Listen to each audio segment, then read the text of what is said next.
Hello നമസ്കാരം, എല്ലാവർക്കും സുഖമല്ലേ? അപ്പോൾ ഇന്നൊരു വളരെ ഗൗരവമേറിയ വിഷയമാണ് നമുക്കിപ്പോൾ നടന്നുകൊണ്ടിരിക്കുന്നത്. ഇന്നലെ മെനിഞ്ഞാന്നൊക്കെ ഏകദേശം 40 hours മുകളിൽ നമ്മുടെ കേരളമൊക്കെ ഉറ്റുനോക്കിക്കൊണ്ടിരുന്ന ഒരു കാര്യമുണ്ട്.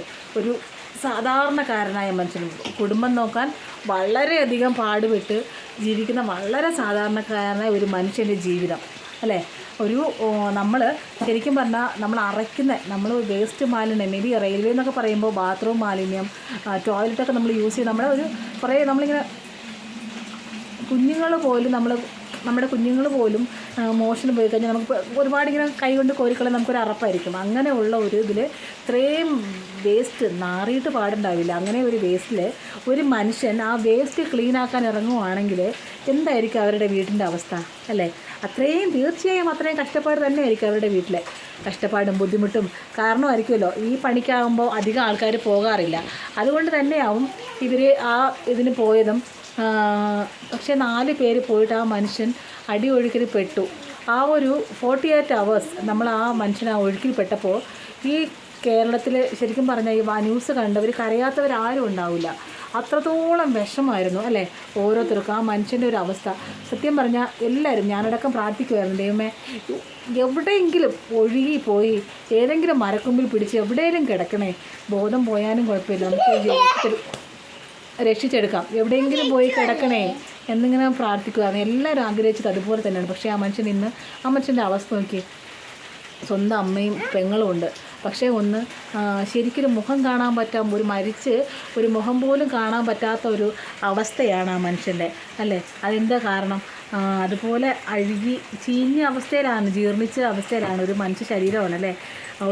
എത്രയോ പേരുടെ വേസ്റ്റ് വൃത്തിയാക്കുമ്പോൾ നല്ല ഒരു സുന്ദരനായ ഒരു മനുഷ്യൻ തൻ്റെ അമ്മയുടെ പക്കലേക്ക് വന്ന് ജീർണിച്ചഴുകിയ അവസ്ഥയിലായിരുന്നു. വളരെ വേദന തോന്നി.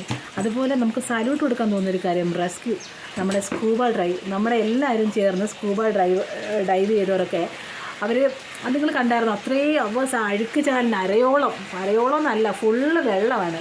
അതിൻ്റെ ഇടയ്ക്ക് ഒരാൾ നിന്നിട്ട് വൊമിറ്റിംഗ് സെൻസേഷൻ വരുന്നുണ്ട്. എന്നുവെച്ചാൽ നമുക്ക് ഒരു അഴുക്ക് ചാലിൻ്റെ അടുത്തൂടെ പോയി കഴിഞ്ഞാൽ അത്രയും നമുക്ക് ആ ഒരു സ്മെല്ല് നമുക്ക് സഹിക്കാൻ പറ്റില്ല അല്ലേ?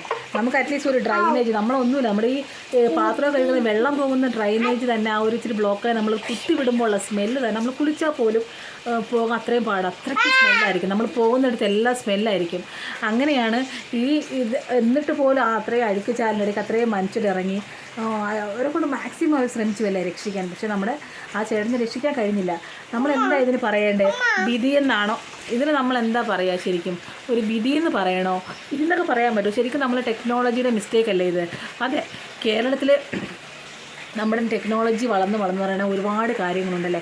ഒരുപാട് പേരെ എന്താ പറയുക, കേരള യാത്രയായാലും അങ്ങനെ ആവശ്യമില്ലാത്ത ഒരുപാട് ദൂരത്ത് ചെയ്യുമ്പോൾ ശരിക്കും ഈ വേനൽ സമയത്ത് മഴയ്ക്ക് മുമ്പേ ആ ഡ്രൈനേജൊക്കെ വർഷത്തിൽ വൺസ് ക്ലീൻ ചെയ്തെങ്കിലും ഒരു നിയമം സ്ട്രിക്റ്റായിട്ട് കൊണ്ടൊരു CCTV വെക്കുക, അവിടെ ഡ്രൈനേജ് ഇടാൻ അലൗഡ് ചെയ്യാതിരിക്കുകയൊക്കെ ചെയ്യുവാണെങ്കിൽ തന്നെ പകുതി പ്രശ്നം പറഞ്ഞു. ഇനി ഗവൺമെൻറ് ശ്രമിക്കും, കാരണം കുറച്ച് ഉണരും. അപ്പോൾ ആ ഒരു മനുഷ്യൻ്റെ ജീവിതം പോയില്ലേ, ഒരു ജീവൻ പോയില്ലേ. ആ മനുഷ്യനാണ് ആ കുടുംബത്തിലെ കത്താണ്. ശരിക്കും പറഞ്ഞാൽ ആ മനുഷ്യൻ ഈ പണിക്ക് പോകാൻ സമയത്ത് ആക്രി പണിക്ക് പോകുന്നതാണ് പറയുന്നത്. ആക്രി പണിക്ക് പോയിട്ട് ജീവിക്കും. ഒരു വീട്ടിലേക്കുള്ള വഴിയില്ല. ആ മനുഷ്യൻ്റെ അത്രയും വർഷം 46 വർഷം ജീവിച്ച വീട്ടിലേക്ക് കൊണ്ടുവരാൻ വഴി വെട്ടി അദ്ദേഹത്തെ കൊണ്ടുവരേണ്ടി വന്നു. വളരെ ശോചനീയമായ അവസ്ഥ അല്ലേ? ആർക്കും ഈ ഗതി വരാതിരിക്കട്ടെ. ആ ജോയ് ചേട്ടന് ആദരാഞ്ജലികൾ നേരുന്നു. അതിലുപരി അത് മാത്രമല്ല, നമ്മുടെ സർക്കാരിനോട് ഒരപേക്ഷ, ദയവ് ചെയ്ത് നിങ്ങളുടെ ഇങ്ങനത്തെ നഗരസഭയോട് അവനവൻ്റെ നഗരസഭയെ ഒന്ന് ക്ലീൻ ചെയ്യുക. ഞാനൊരു വീഡിയോ കണ്ടതാണ് നമ്മുടെ ഓസ്ട്രേലിയ സ്ഥലത്ത്, അവിടെ ഒരു ഫാമിലിയുടെ വ്ളോഗ് കണ്ടതാണ്. നമ്മളിപ്പോൾ നമ്മുടെ വീട്ടിലെ മാലിന്യങ്ങൾ മാത്രമല്ല ക്ലീൻ ചെയ്യേണ്ടത്, നമ്മുടെ വീട്ടിൻ്റെ മുൻപിൽ ഇത്രയും പോർഷൻ ഉണ്ടാവുമല്ലോ, നമ്മുടെ പ്രോപ്പർട്ടി അല്ലാണ്ട് ഗവൺമെൻറ് പ്രോപ്പർട്ടി, റോഡ് സൈഡ് ഇതൊക്കെ ഉണ്ടാവുമല്ലോ. അത്ര നമ്മുടെ വീടിരിക്കും, നമ്മുടെ വീട് ആ ചുറ്റുപാടുള്ള പോർഷൻ ഫുള്ള് ക്ലീൻ ചെയ്യുന്ന ഉത്തരവാദിത്വം നമ്മളാണ്. നമ്മൾ ചെയ്തെങ്കിൽ നമുക്കതിൻ്റെ പണിഷ്മെൻറ്റ് കിട്ടും.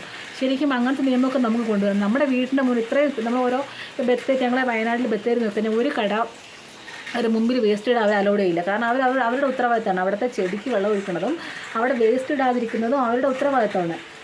അത് വേസ്റ്റ് ഇടാതിരിക്കാൻ നോക്കുന്നതും. ശരിക്കും നമ്മൾ ബത്തേരി ടൗണിൽ കിടന്നുമ്പോൾ ചോക്ലേറ്റ് പേപ്പർ കടിച്ചിട്ട് താഴെ ഇടാൻ പേടിയാണ്. കാരണം CCTV പണിഷ്മെൻറ്റ് കിട്ടും. അതുകൊണ്ട് ഒരു ദിവസം ട്രാവൽ ചെയ്ത് പോവുക, കൊച്ചിന് ചെറിയ 2 വയസ്സുള്ള കൊച്ചിന് മൂത്രം ഒഴിക്കാൻ മുട്ടിയിട്ട് ഒന്ന് യൂറിൻ പാസ് ചെയ്യാൻ പേടിയാണ്. കാരണം അവിടെ പാസ് ചെയ്യാൻ അലൗഡല്ല, ഒന്ന് തുപ്പാൻ അലൗഡല്ല നമുക്ക്.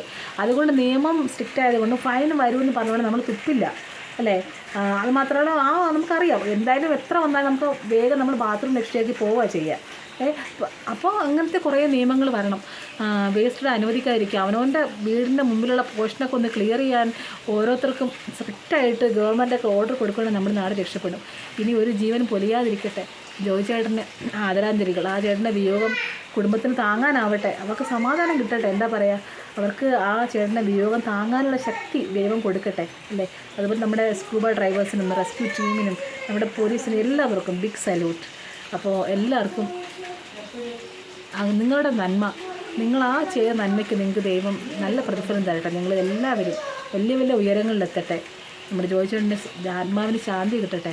ഒരു നിമിഷം ആ മനുഷ്യൻ ആ അഴുക്ക് ചാലിൻ്റെ ഇടയ്ക്ക് ശ്വാസം മുട്ടി മരിക്കും. ആ മനുഷ്യൻ എന്തോ ഒരു കഷ്ടപ്പെട്ടിട്ടുണ്ടാവില്ല. ഒന്നാമത് സ്മെല്ല്, രണ്ടാമത് ശ്വാസം കിട്ടാതെ ഒന്ന് അത്രയും നൂതന സംവിധാനങ്ങൾ.